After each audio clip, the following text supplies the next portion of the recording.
Tsozani, akekho umuntu oyinkinga njengalo muntu othi akayiboni yena inkinga nge-Roman Dutch law. Uyinkinga lo muntu loyo. I-Roman Dutch law umthetho wabelungu, le constitution le esibusayo thina la eSouth Africa ngumthetho wabelungu njengoba uzisho Roman Dutch law. Akuwona owethu, ngowabo, and lo mthetho nguwo oprotecte umcebo wabo labantu. Ngeke sikwazi ukubathinta ngenxa yalo mthetho. Asikwazi ukuthola umhlaba wethu ngenxa yalo mthetho. Why ungaboni ukuthi Roman Dutch law inkinga? Ingoba ucabanga umsebenzi ngaso sonke isikhathi. Vele if ucabanga ukusebenza, ujatsheliswa ukuthi wena ufake i-CV, wathola umsebenzi, waqasha umlungu, uthola imali makuphela inyanga, hamba uthenga ukudla kumlungu. Yabo, if ujatsheliswa yilokho, vele awusoze wayibona iproblem. Uyohlezi uthi wena hayi ngifree nje mina, akho mlungu ongicindazele, akho mlungu ongibambe, ingoba ucabanga kancane. Ingoba ucabanga kancane, usukhohliswa ukugqila. Lokugqilazwa abelungu, basicindezela abelungu. Ngokuthi bezigqila zabo, sikhiphe wonke umcebo wethu suhambise emazweni abo. Ujabulele lokho wena, ukuthi uthutha amalahla ezweni labo, uthutha igolide liyezweni labo. Sijatsheliswa yilokho. Ingoba sesicabanga kancane.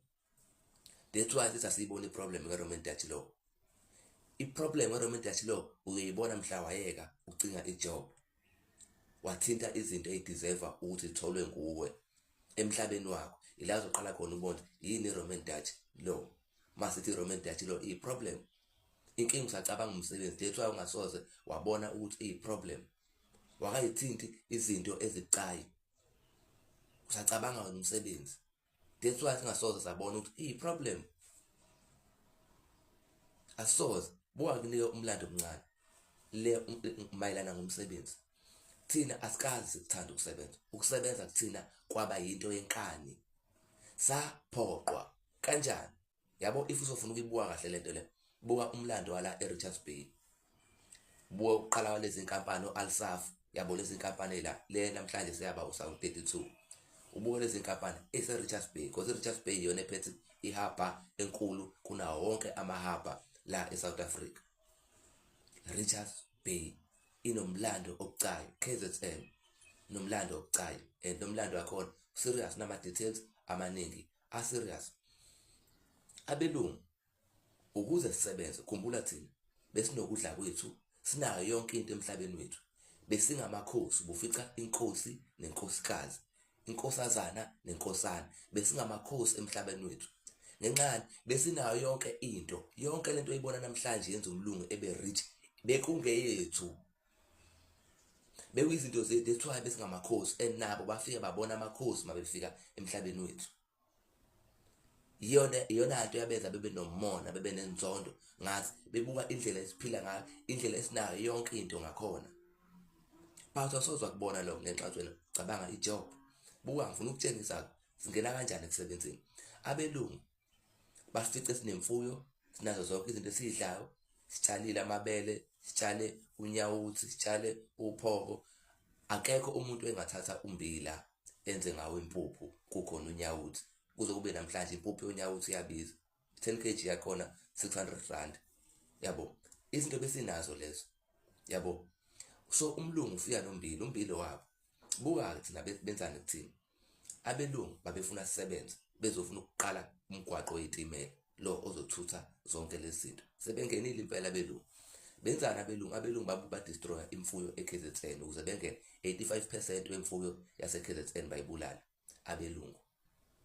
Ngalesifo lesephapha babulala inkomo, babulala amabele. Sese bebulale inkomo, ba destroy amasimi ethu. Bese singena choice, singena kudla. Ucabanga ukuthi nathi asinokudla, sinembewu engaka amabele kula nje kwatshala. Sinokudla ongaka, sasingagijimela umbila. Sasingagijimela umbila, siyeke izinto eziphilisayo sinomsoco, sigijimela into esigulisayo namhlanje. Sasingagijimela umbila, besinayo yonke into esidingayo ukuze sidle. But babulala zonke lezo zinto kuqala. Emva kalapho baqhamuka nokudla. Beqhamuka nombila zonke lezi zinto. Wawumase siphoqeleka ukuthi sisebenze kuze sokwazi ukuthi sithenge lezi zinto kubona. Khola senayo imfuyo, asenakho izinto efanele sidle. Ukuze sisebenze thina basiphoqa, basebenza ukuqili, basebenza indlela zokuthi besenze silambe. cause vele empini bahluleke ukulwa nathi, but bagcina sebesebenzisa iy'ndlela ezibhedayo ezokukhohlakala ezimbi, because ayikho into ebuhlungu phela njengendlala, yabo. So if wenza olambisa abantu, ayikho into eyinkinga njengaleyo, khombisa ukuthi umuntu onenhliziyo embi. So basebenzisa lezo ndlela ukuthi nasisebenza, saqala lapho sangena sabakhandela imigwaqo, sithola leyo mali sikwazi ukuthenga lokhu kudla futhi kubo. Uzubona namhlanje kusaqhubeka siyasebenza, sithenga ukudla kubo, ayikaze siyinqamule leyo cycle. That's why ungasoze wabona ukuthi iRoman Dutch lo inkinga, ingoba sisasitake kuleya nto le, kulokhu ekuqhubeka leya nto abayiqala lapha ekuqaleni. Asisasitholanga isikhathi sokuthi sibuyele senze izinto ekufanele sizenze, kunokuthi sithole leso sikhathi ngenkathi sibasebenzele balokhu bebhizi bona balwa mo ukuqinisa imithetho ezosicindezela ukuthi sisitake endaweni eyodwa. So as long as le Roman Dutch law singesisuse, asisoze sakuthola ukuphumula emhlabeni wethu. Sihlonipha umthetho wabantu abangawuhloniphi umthetho wethu, abakaze bawuhloniphe umthetho wethu befika la bangena bazenzela umathanda, abakaze bawuhloniphe, bafika kunomthetho ohlonishwayo, abantu babehlala la, thina siwuhlonipha umthetho wethu, bona bangena bangawuhlonipha hlobo umthetho wethu. Namhlanje thina sihlonipha wabo umthetho.